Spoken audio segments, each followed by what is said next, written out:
Good evening, ladies and gentlemen. Welcome to the Circle Center of Avatar Mayor Baba's Circle of Friends and to the 14th annual meeting of the Circle of Friends. You may clap on that. Believe me, nothing shocks me more than I can say that.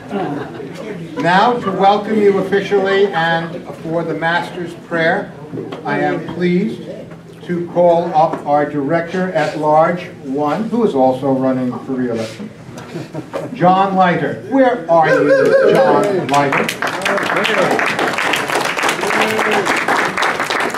So we're also doing a skit show today. At some point, Dennis and I will be dancing together, but that comes later in the program. But you'll have to give us time to change into our hula. That's right. We're going to have door prizes. We're going to have the auctions. We're going to have just a bunch of Baba treasures flow this evening, including the love that is here. So, and this is the Beloved's Prayer, as Angela has entitled it, but it has Erich's handwritten notes where they actually made the changes that Baba directed. And so this is going to be available. Silent auction rules. While I see Robin, let me just say one thing. We're going to be videotaping. If there's anyone who doesn't want to be in the videotape, please let Robin know that. And Counselor. Yes. Fereshte Azad, our Director of Fundraising, will be the one going over the silent auction rules.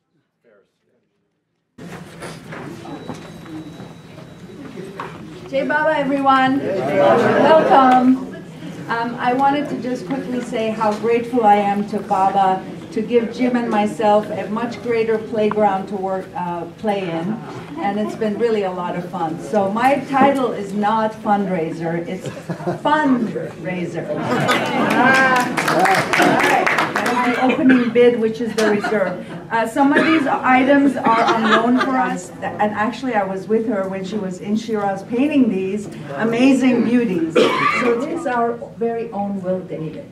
So he used to go by Harold in the early days, and this is a very early painting of his, which we are bringing it out, which is beautiful. All right, and then there's... I'm honored to call up our Director at Large, one of the two that we have, Judy Mangold.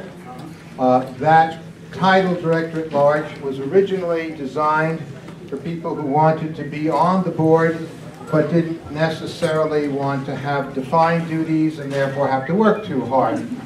However, it just so happens that Judy is one of the most indefatigable of our directors in virtually everything. And therefore, as I call her up, she's going to ask for a motion. Well, she's going to, I'm not going to steal her thunder. She's going to do it.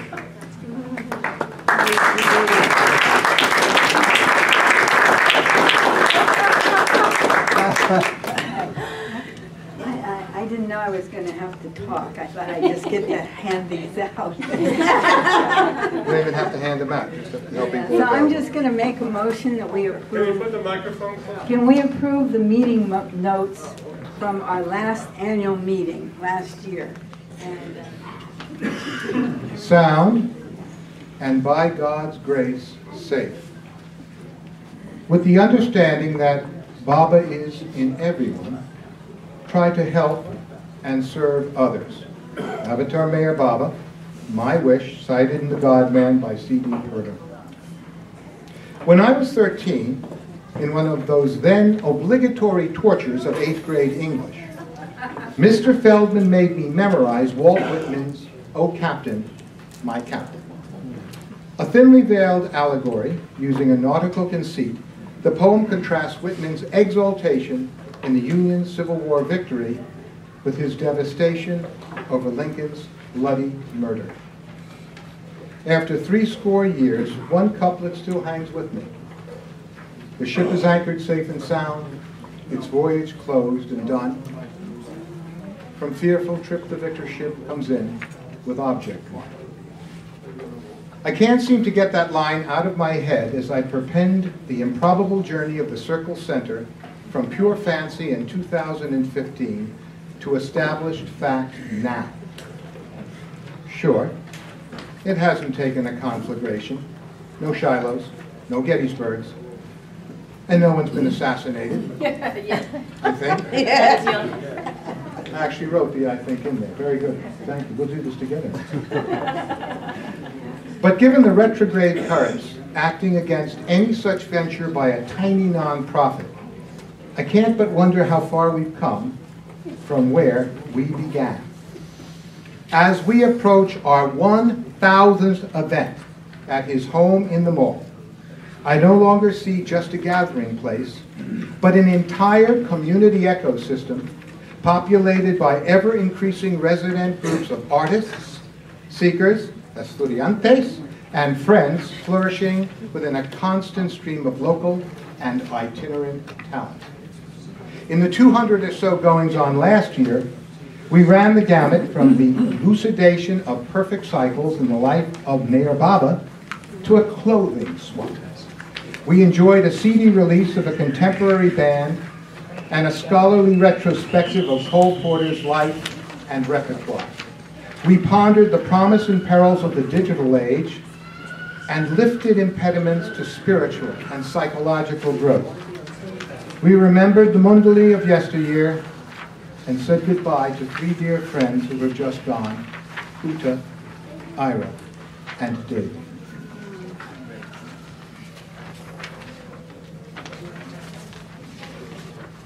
And in every season, we had some humdingers. In winter, in compact with the Mayor's Spiritual Center, there were the two glorious nights of Amore de Vino and Portofino. In spring, a golden anniversary remembrance of the 1969 Darshan, and a reunion here of so many who were actually there. Their fetching photo literally took the cake, as you shall see. Summer busted out all over with our annual Gala Fiesta and a whole new world of mini sahabas, where people ate, prayed, listened, learned upon all manner of good things. We even had a fall flop. Our first ever health and service fair, which raised the question, if they have a fair and nobody comes, is it unfair? Oh. Blessedly, the Circle's Bazaar and book sale redeemed the season and even enticed some intrepid members of the public to cross the dreaded threshold from the food court into the hippie place, as some call it. And of course, there was so much more than that, though I mentioned, which nourished us throughout this perfect year, and which you can feast upon at leisure at Robin Vogel's YouTube site. Robin, would you get up and take a bow?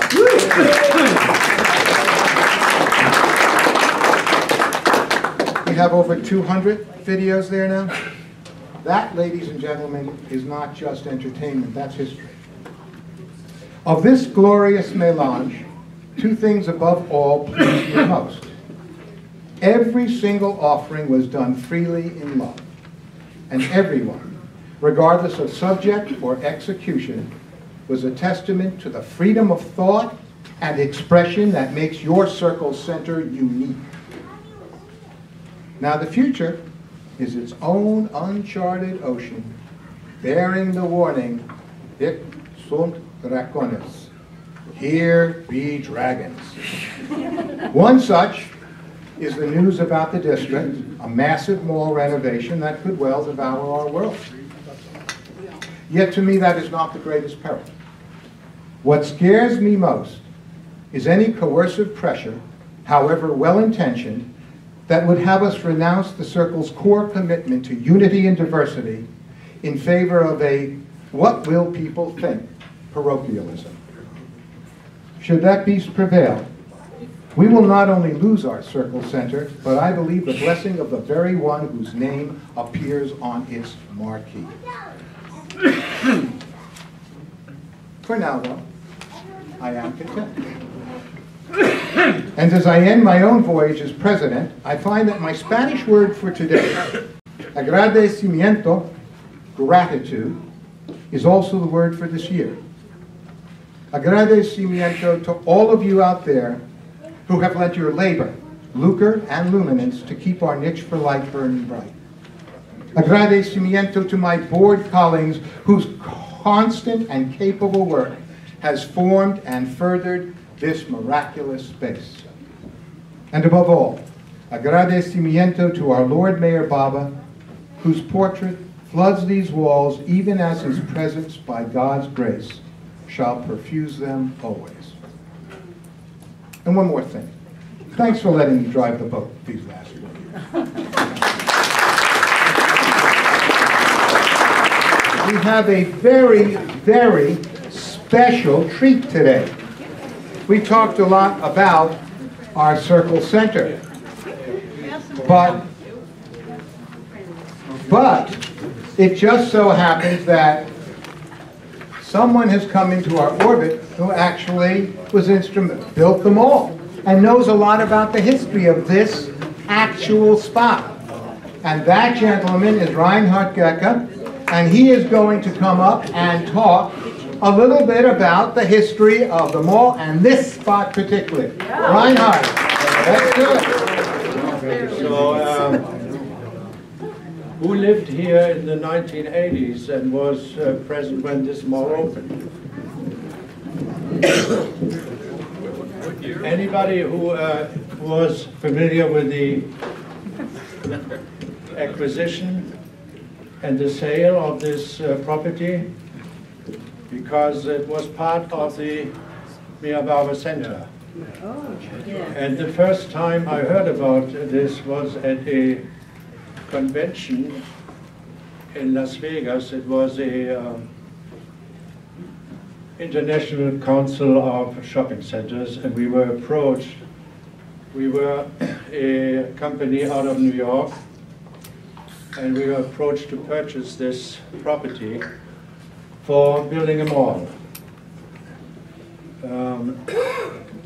I think, well, I really don't know what to, how to go on like this. It's kind of a dead mall today.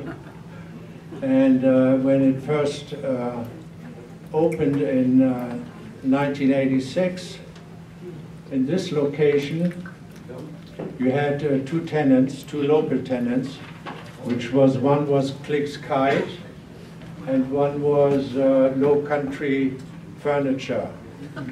Adjacent to that was Regis and Tinderbox and the Peanut Shack. Now, if I may ask how much rent you pay here today? $8.50 a month. $8.50 a month. So when you were renting and come in in 1985, when I came to this center here, or to this site, I was asked to, by the general partner, who happened to be my brother-in-law, to come to this site and check it out. I had no job description. I stayed at the Hilton at the time, and it was in March. And who remembered 1986, 85, the traffic here? Yeah, and why would you build a mall here? I mean, you know, it was kind of a question I asked myself when I was at the Hilton. I came here to the site, and it was March, and there was no traffic. And then I was asked to stay longer, and I moved to Calabash. And in March, I drove from Calabash here in 5 minutes. So then I was asking my brother-in-law, who is the general partner in this deal, I said, why would you build a mall here? And he said, and I asked him for the demographics of this. Oh, no. And it was, at the time in 1985, there were not even 90,000 people living in the primary area here. And today, if you compare it, and you can go on the internet, it's something like 500 to 600,000. So, but a regional mall that size, I think it was around 550,000 square feet, needs a primary market of at least 350,000 in order to support a rent of an average of $15 a square foot. So when you look at this space, this is approximately how many square feet? 4,000? Does anybody know it? 3,600. 3,600? Okay. So we had two local tenants here, and they signed a lease, a term of 10 years, except there was nothing under 10 years as a term, and they had to build their own place or their own store. They got a dirt floor, and then they had to finish, they had to pour the concrete, they had to put the drywall in, etc., etc. This would not have been accepted, the storefront, because it had to be open, it had to be gate. So it's much different now.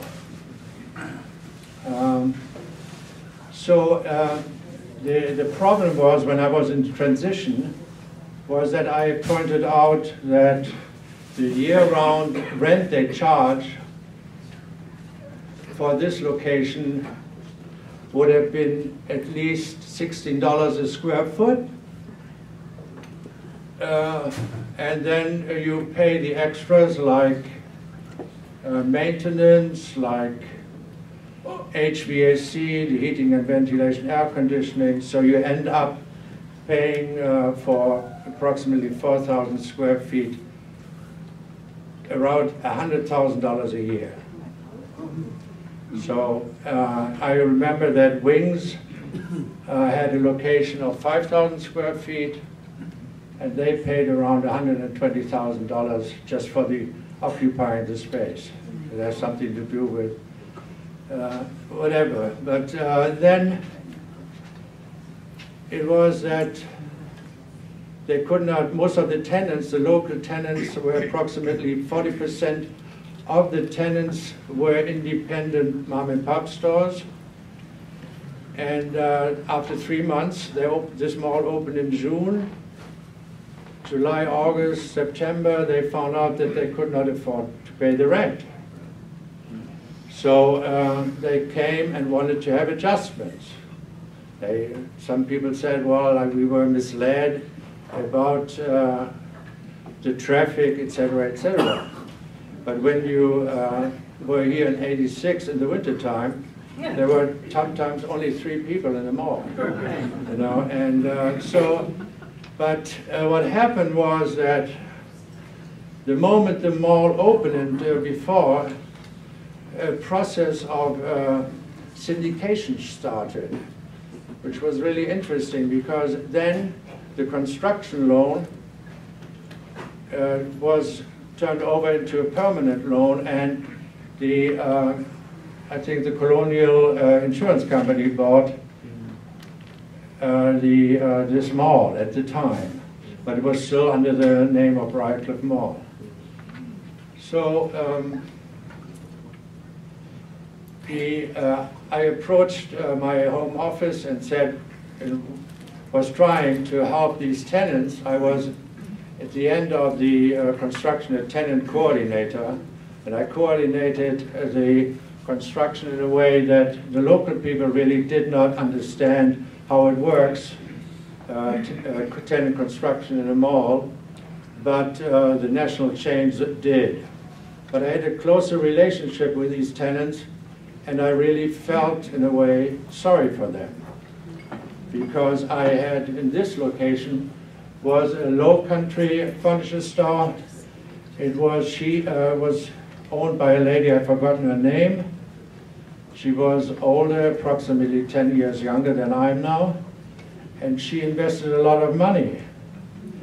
And when I saw that Crate and Barrel moved into another location, I asked the leasing agent to reduce her space and I talked to her and went to her location. She had a location then, I think it was in the Pocomo Pottery.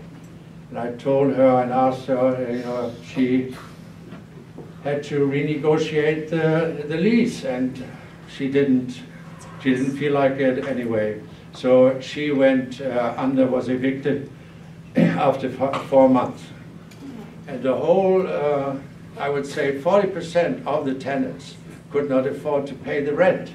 But now the company in New York had already a cash flow projection and could not live up to it, and had a problem. So what was done then was that I told, or I advised the tenants how to organize a more or less opposition and not paying rent, as a person who represented the company out of New York. So needless to say, it was my last mall I built. and then I more or less left. And the funny thing is, about maybe 15 years later, I was in a discussion with the company and the general partner, my brother-in-law, and he didn't know about this, more or less what I arranged. So he said, there was a discussion that the rents were too high. So he said, well, what we did, you know, in Myrtle Beach, we adjusted the rents. And but they didn't do it, you know, voluntarily. So that was basically it. But then after '89, after Hugo, and the terms, you know, everything changed. More national chains came in, and you could see you had a restaurant row in '85 here. There was not one national chain. There was no, you know, what was here? It was Santa Fe Station. Yeah. There was, I think, a Pizza Hut. There, and that was it. There was no TJ Fridays. Basically, there were K&W. That's it. So anyway, sorry, it's a little dry to talk it, but anyway. Yeah, you have a question? I do, Reinhardt. Yeah. The center has certain restrictions on the use of the property. Right. They have a use clause. Was it ever discussed among the owners? Was that a nuisance? Oh yeah, I mean, whoever worked for, that's a good question. Whoever worked for a shopping center developer?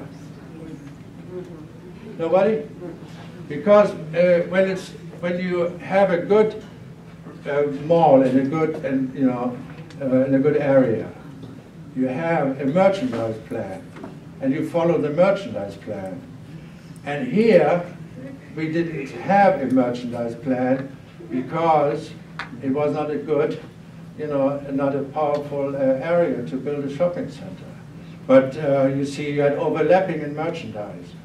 And you had, like, if you say, like, Kirkland was a store here, they made like $90,000 a month, and then across the street was somebody who had the same merchandise, but was more expensive. So, but it was in a really good mall. You also know where to put the tenants, to make arrangements how the traffic flows goes, etc. Okay. Any more questions? No. Please, may I have another round of applause? This was. I know for personal fact that you have hired an investigator to find somebody who knew the history of this mall and gotten Reinhardt, but it cost you thousands. Thank you, Reinhardt, very much. Number one. And as I said, these are pretty rarefied and beautiful. We have Charlie Mills' original painting of Mayor Baba.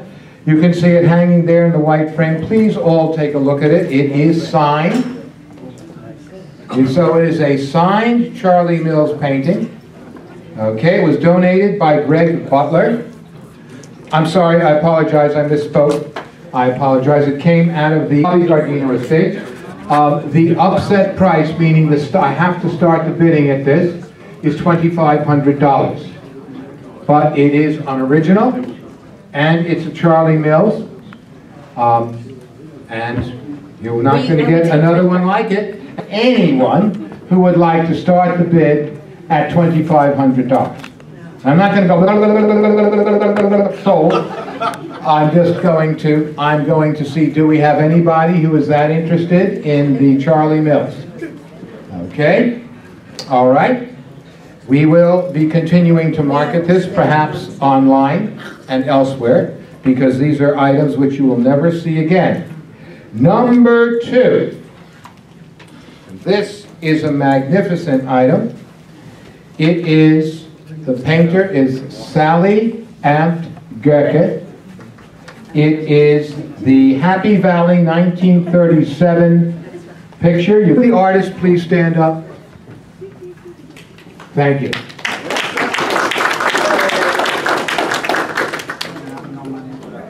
And this is a really beautiful painting at a very reasonable price of $500 upset price. Are you bidding? No. What is your, yes, Christina, you had a question? Oh, thank you very much. Be careful. Thank God this isn't Sotheby's. They cut your hand off for that. Okie doke. So, we are starting the bidding at this is an original, ladies and gentlemen. We are starting the bidding at $500. Is there anybody who would like to bid on this? Once again, show it around. Beautiful, beautiful picture.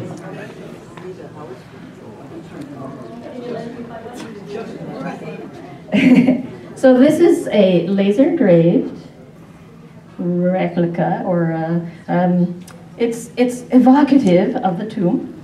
I have a little replica of the marble stone on the inside, which is really fun to look into. An item that is most affordable, because the upside, I almost was going to beat her for this, but I'm beginning the bidding, and the beginning the bidding is $50. And it is well worth more than that. Now 65. Why, I don't believe this for this. Going once. $50 is, you're going to let Al steal this? I don't want Al to have it. No, they don't want you to have it. I don't want you to have it. I'm going to bid $60. There you go. I'm bidding $60. Come on, Al. You want it? 65. 65. We got a bidding war. 65. Looking for 70. My God, it's a bit. Come on. We need a dark horse entry into Looking this for to 70. steal it away from both of us. 65, 65, 65. Marble stone. Come on. Well, Al, I'm going to go to 70. You want it? You're going to have to go one. I promise you go one notch higher. You get it. I don't believe you, so you can have it at 70. All right, good. Okay, guess what? Anyone else? 70. Going once. Sold to the auctioneer. Going once. Going once. Going twice. Going twice. Sold. You got it. You're not getting it from me, Al. That's it. I will promptly pay you. Okay, very good. That's way worth more than that. Okay, the last item is one of the rarest kinds of things, also from the Gardino estate. You will probably not see in the Circle Center such an item ever up for auction again. It is an original Lynn Ott of Mayor Bob. I mean, the Lynn Ott. Not Lynn Ott, my cousin, the original Lynn Ott. You've got a cousin. Its upset price is impressive, as you would expect it to be for an Ott, and that is $12,000. The estate demands that. If you want an Ott and you don't have an Ott, this is your chance to get an Ott. Is there any, and again, these will continue to be marketed if they're not availing here. The next event, may I have Laura Crabtree. Laura Crabtree is, you know, Every once in a while you meet a person in life who seems to be near perfect. She's so perfect she's going to blush as I say this. Laura Crabtree is one of those people who has so many strengths of character wrapped up in one individual that I'm still in wonder over it. She also does a mountain. She does a mountain range of work for the Circle. Again, another director without whom there would be no Circle or no Circle Center. Laura, would you like to introduce our keynote speaker? Allan, welcome. I've got the easiest job of the night. I'm introducing somebody who needs no introduction. But Allan, most of you are aware that he has worked for years, 50 years at least, spreading Baba's name and educating many, many people on drugs. And he wears many hats. And so when he goes, his shoes are going to be hard to fill. He's not going anywhere. All right. I didn't get the urn. Allan, we're waiting. Thank you. Let's have an enormous round of applause.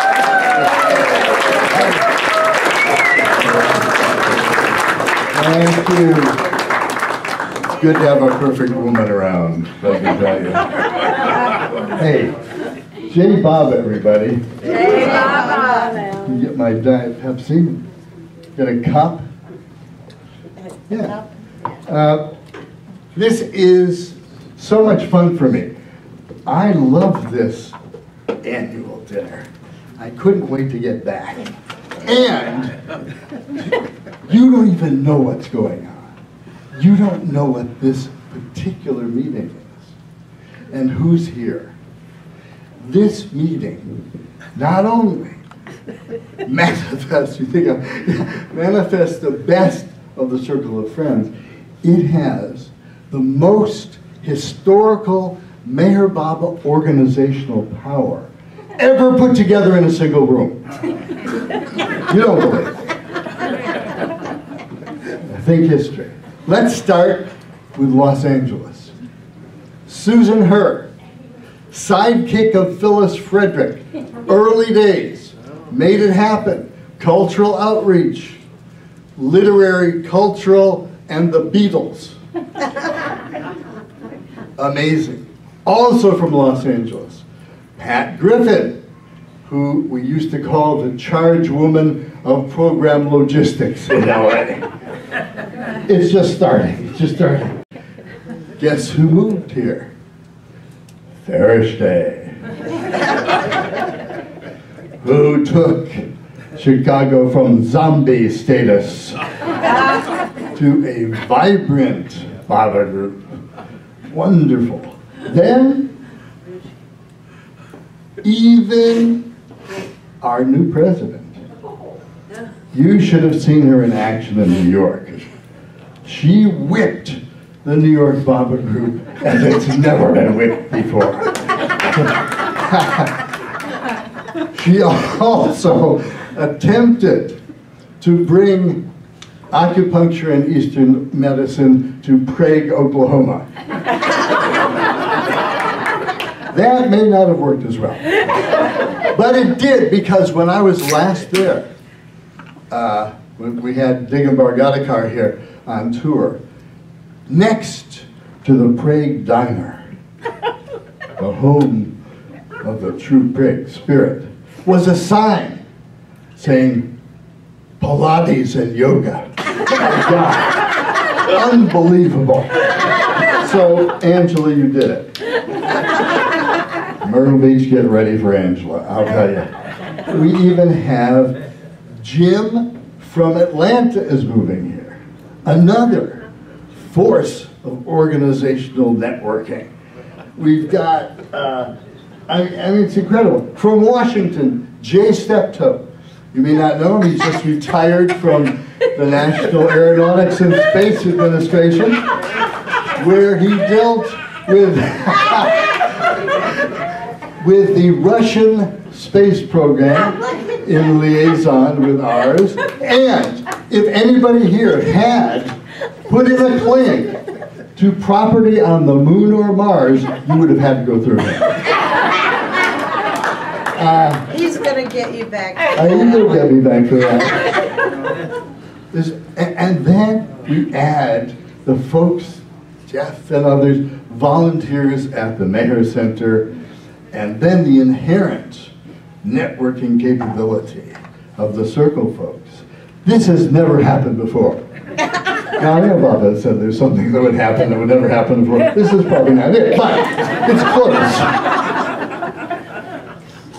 So something has drawn these people to Myrtle Beach and has now worked in synchrony with what is actually a unique movement. Now, I get around a lot. It's happening here. It's very rare. And that is, for all the Meher Baba activity in the world, including Australia, for example, and somewhat India, there's been a marvelous focus on Meher Baba, but there has not been a focus on the, on some sense, illusory but real, social economic relationship of Baba communities. You know, it's like, the Christians always knew about this. They had churches, right?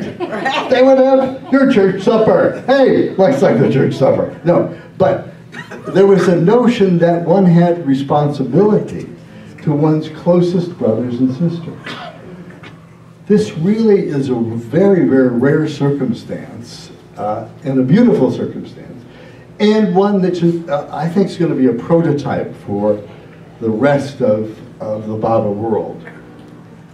It's not ordinarily sanctioned. Also the concept of unity and the concept of community come together and is really a manifestation of what Baba really wanted to see. I mean, when he basically, you know, love God and love everybody else. That's pretty much it. And the everybody else hasn't been done quite as well. But you're doing it here. And I think that's fantastic. So I know you're all waiting for the darshan cake, but I made a couple of comments about Meher Baba and humor. It's dear to me because when I first heard of Meher Baba in Woodstock and watched a film of his for the 1962 darshan, the things that hit me was, number one, this guy's patience. The darshan, thousands of people going by. Secondly, he liked them. I couldn't bring myself to that. But the kicker was, he had a sense of humor. I could see that. A guru with a sense of humor? How is that? Well, shouldn't surprise us too much now. But he, in fact, Mani reported in the family letter, she liked this quote. She says, Baba used to have one of us read jokes every afternoon. And someone asked him why he liked jokes. Baba replied, because the universe is God's biggest joke. Now, it always happens. I get amused. Baba will put you in very, very difficult situations.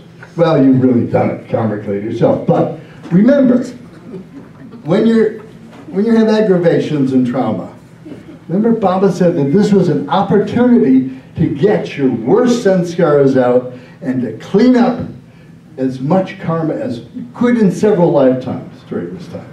So it's all good, but it's funny also afterwards. I continue to get surprised. Last week, it wasn't last week, 2 weeks ago I was in India at the celebration of the Meher Baba Universal Spiritual Center in Byramangala, near Bangalore, incidentally, whose construction had a lot to do with perhaps the future prototype of the Meher Spiritual Center.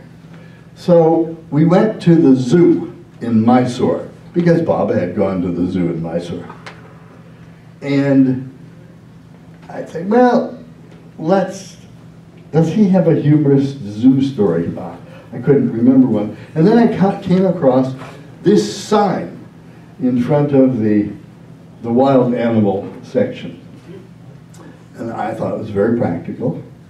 Please be safe. Do not stand, sit, climb, or lean on the zoo barriers.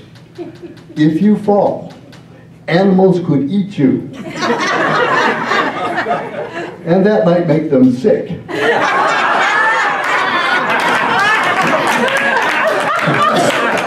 Please cooperate.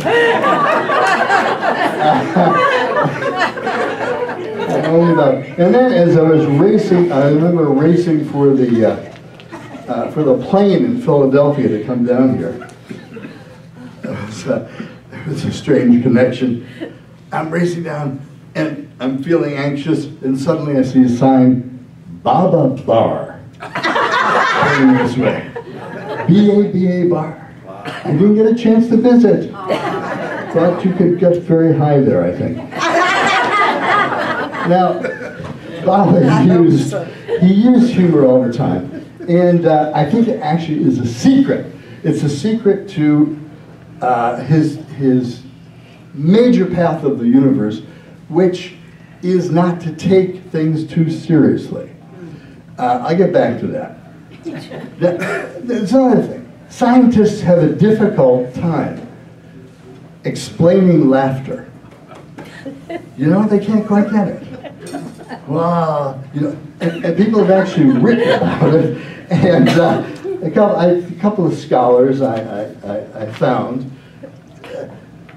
kind of got onto something. One fellow named Mikhail Bakhtin wrote this: laughter has a deep philosophical meaning. It is one of the most essential forms of the truth concerning the world as a whole, concerning history and man. It is a peculiar point of view relative to the world. The world is seen anew, no less and perhaps more profoundly than from the serious standpoint. And he said it is perhaps for this reason that laughter penetrates the highest forms of religious cult and thought, common denominator among all belief systems and ideologies. Wow. Interesting. And then there are also scientists, social scientists, and philosophers who try to say, well, there are different kinds of humor. You know, there's humor that's improbable, there's humor that has conflict, there's humor that's ambiguous. I'm going to try out some one-liners to see if you can figure out what the philosophical and linguistic trick is going on. I especially like the real ones. For example, these are signs, one in a laundromat saying, automatic washing machines, please remove all your clothes when the light goes out.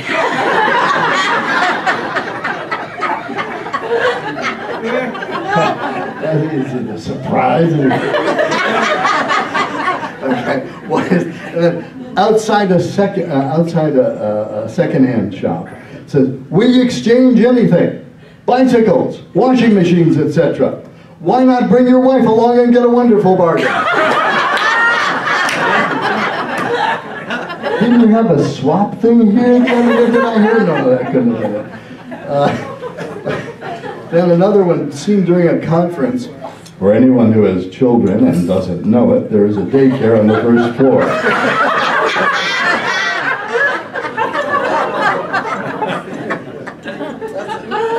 Humor also displays the mystic intuitional element, a message found on a leaflet. If you cannot read, this leaflet will tell you how to get lessons.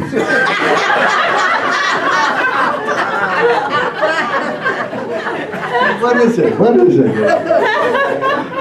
Or on a repair shop door. We can repair anything.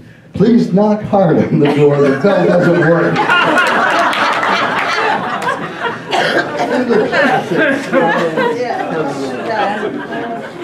Have spiritual meaning, even in the mass media. You get headlines. like this. We just lost our panda in the Washington Zoo. We had to send it back to China. Here was Panda's headline. Panda mating fails. Veterinarian takes over. And then they said, what a guy.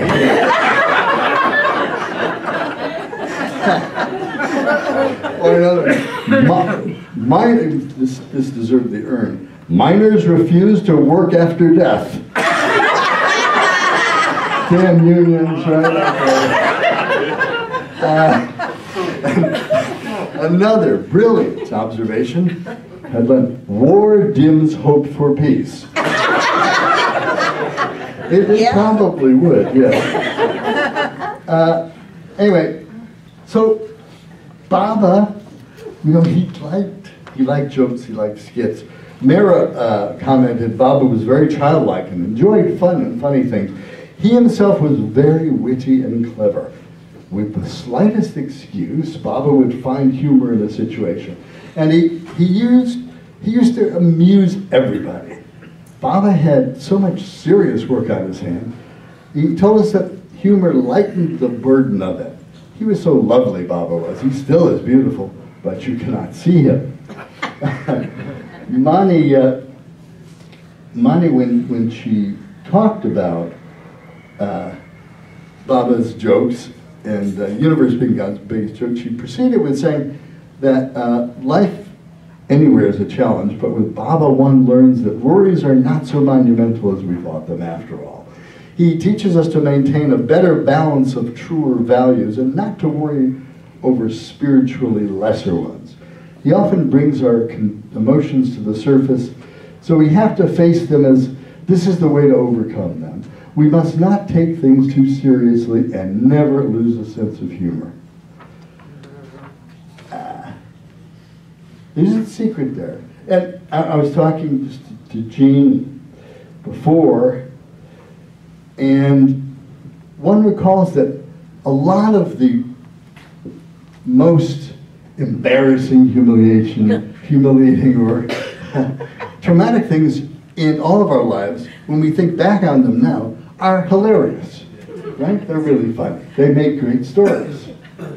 I learned that. I started collecting them. When something would happen to me, I said, this is going to be a great story. It's not good, but it's going to make a great story. And you know, one of my best was giving a talk at the University of Massachusetts in the old day on drugs. And I was supposed to, there was this very small Baba group up in Amherst, and they knew I was in the area, and they got together a little notice. We thought we could probably get 10 or 11 people who might be interested in Baba and drugs. And we got there. I was very tired. We got there and came to the room, and there was nobody there. And I said, well, we'll just go have coffee. But there was a little sign saying, talk has been switched to room XX. I said, well, it's good. This room is too big. There are 30 chairs, so let's make it intimate. I walked into this room. There are 1,500 people there. A quarter of the campus. They didn't know why they were there, I'm sure. I got a Baba film. I'm talking about drugs. I said, man, these people are going to see Baba. And they finally kind of figured out they didn't know why they were there. And they were a little confused about who this was.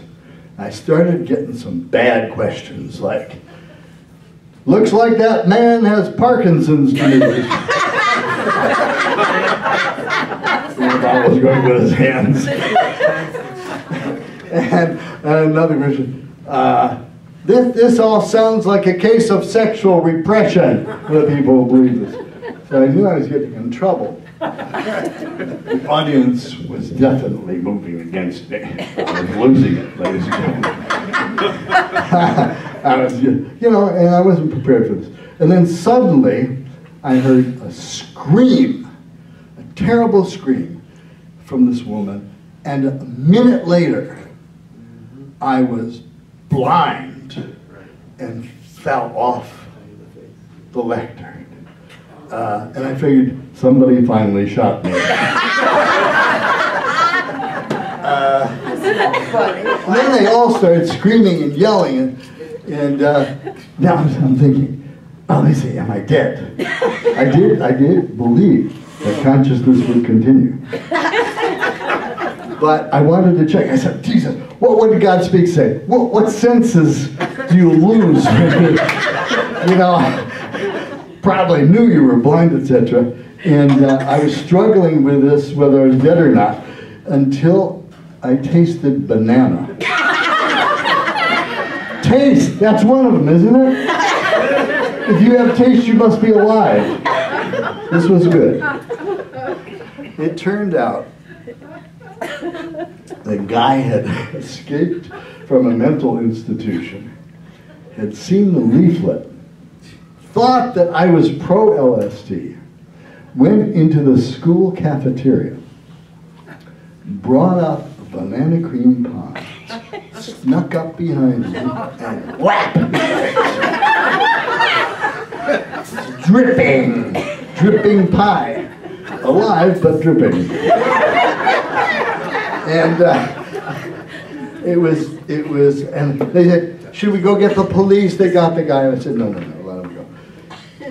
And, but I had a feeling this was going to make a good story. I was already saying, and that's what I said to the audiences. My friends in Berkeley will love this. But I found myself then answering the question that had been given. Change the entire audience. They're on my side now. I'm dripping all over my suit. I continue to kind of go, good. Questions get better. And they stuck around. I got to see Bob, and there was a big article in the paper the next day about, they were very sorry how terrible this was, but how it was handled so well, and they talked about Baba's message of acceptance, etc., etc. It worked out really well. A lot of things like that happen. And you look back on them, they're really funny. They're good, right? And because it gives you perspective. So I think this is very important. Baba said, life is a mighty joke. He who knows that can hardly be understood by others. He who does not know it finds himself in a state of delusion. He may ponder over this problem day and night, but will find himself incapable of knowing it. Why? People take life seriously and God lightly, whereas we must take God seriously and life lightly.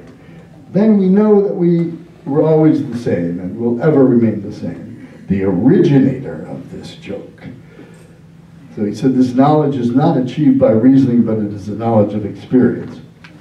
And even in apparent tragedy, Bob had said this. He says, for me, the past does not exist. I live in the eternal present. I clearly see your former lives, with all your intimate and intricate relationships with so many individuals.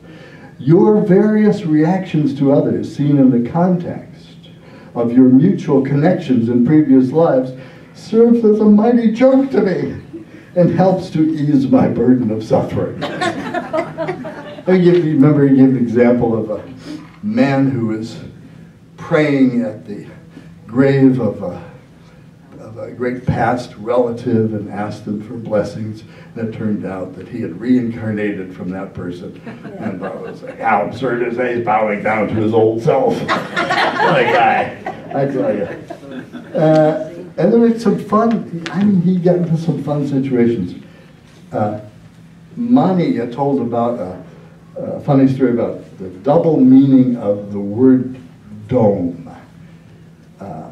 She said after the domed roof of the samadhi was completed, the structure began to be known as the dome. Shortly after its construction, Shiranmai came on a visit to Mehrabad. Erich's mother enthusiastically asked her, Mother, have you seen Baba's dome? It so happens, Farishte, that in Persian, dome means bottom. And Shireen wittily replied, thank you, but I've seen quite enough of Marwan's dome when he was little.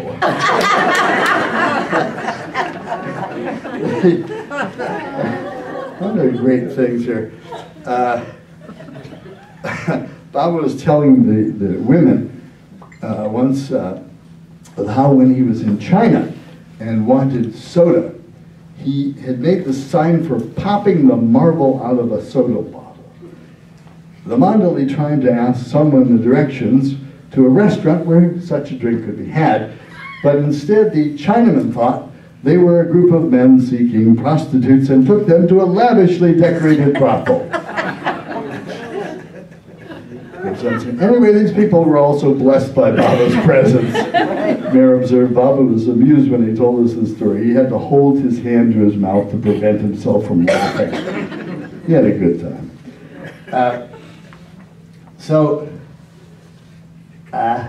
Now, from an esoteric point of view, from point of view of following Mayor Baba, there's a hint here, and that is the ability to see one's life as not so real as one thought it was, as kind of the history of being a dream, of being able to look past the ordinary ego, to be a witness to what's going on, to be more aware of oneness and less aware of duality. He gave a hint about that, which I thought was one of the gems in the discourses that doesn't get talked enough about. And it has to do with what he called a provisional ego. Oh, provisional, huh? You got to kill your ego, but you got to move in the world. He said this, to avoid inaction on the one hand and pride of action on the other, it is necessary for the aspirant to construct in the following manner a provisional and working ego which will be entirely subservient to the master. Before beginning anything, the aspirant thinks that it is not he who is doing it, but the master who is getting it done through him. After doing it, he does not tarry to claim the results of the action or enjoy them, but becomes free by offering them to the master.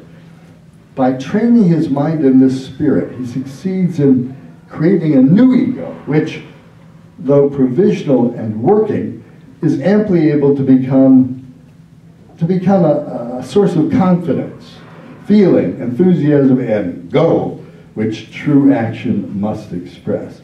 And that the new ego is spiritually harmless. So, a nice hint where you can act as if your ego were real, because we're all in the dream. It has its rules, it has its networks, and they're all good. But not to forget that what is being conscious of all these phenomena is really much higher, broader, and is one with Baba's consciousness. So we're playing the game, and when we look back in history, we can laugh at ourselves. It really helps develop that kind of provisional ego.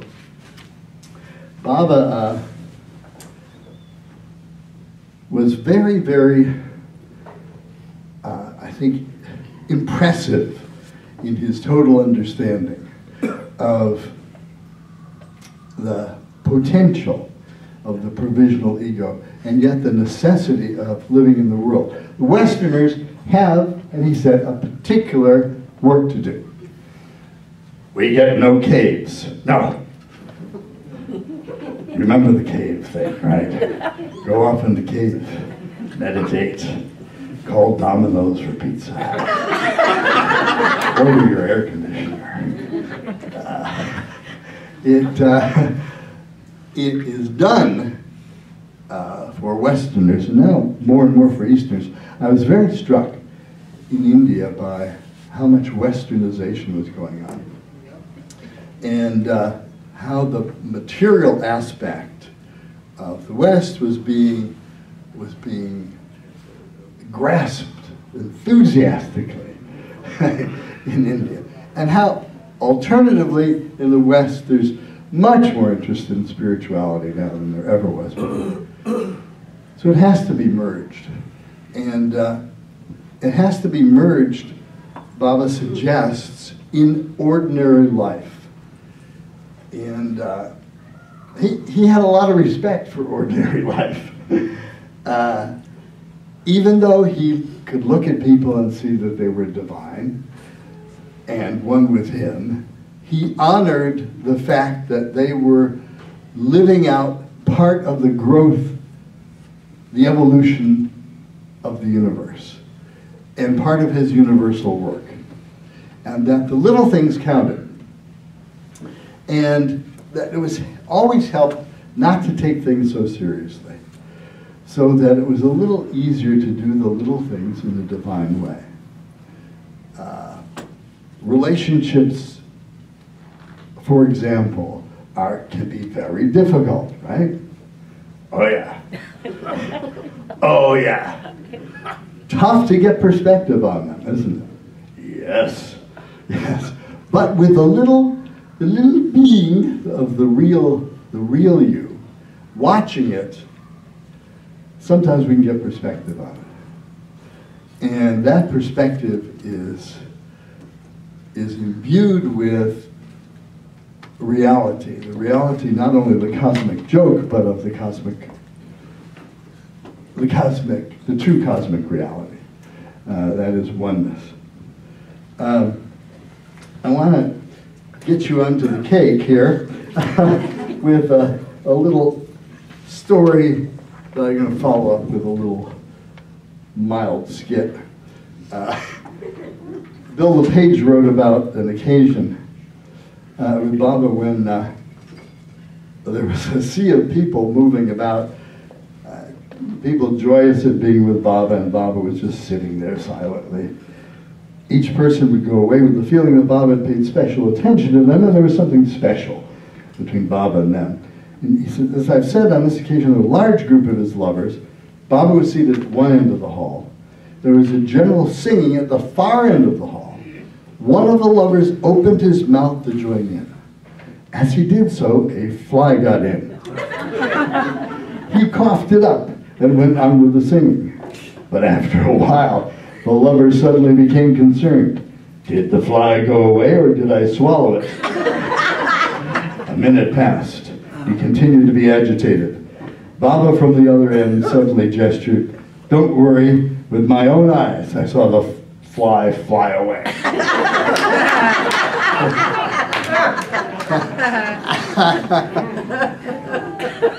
So he's definitely with us. I did want to share a story that I kind of like, and it's related to the fly. It happened in the 15th or 16th century in Japan, in the world of a very small but distinguished group of samurai who were also sanskara surgeons.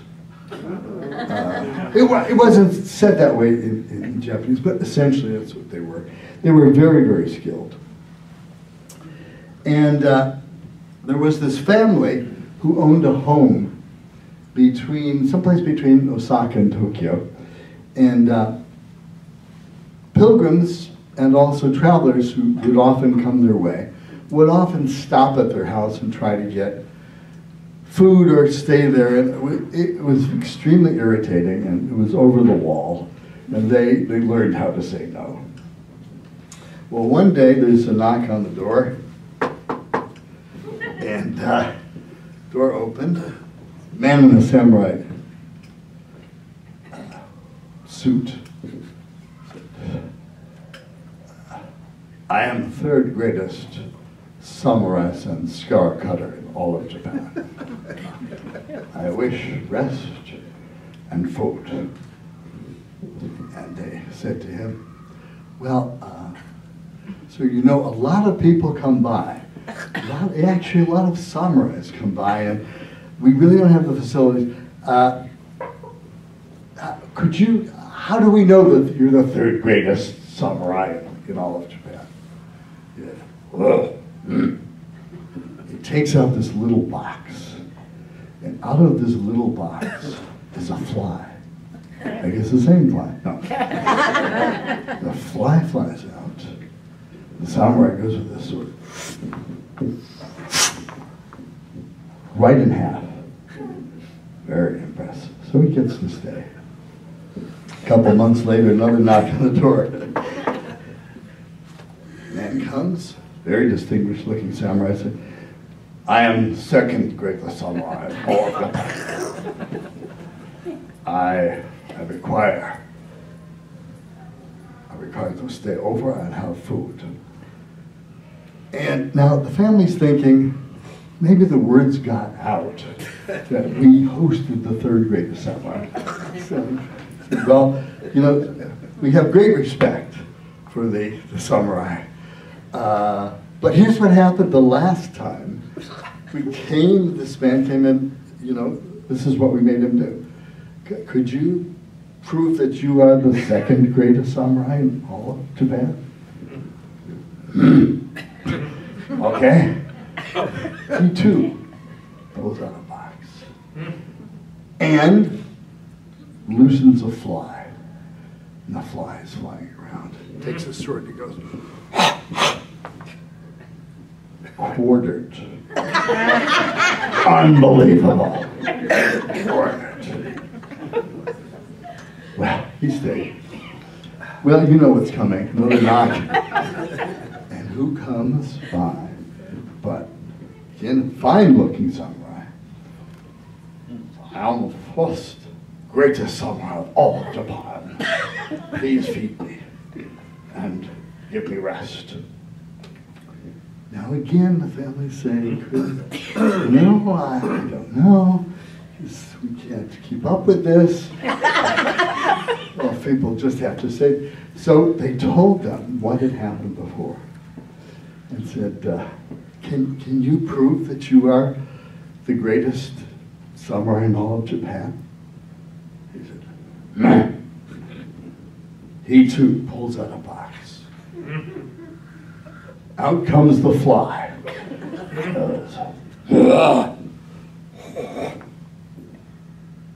People look up. The fly is still flying. And they said, you must be a fraud. That fly is still alive. Ah, yes, but he will never have sex again.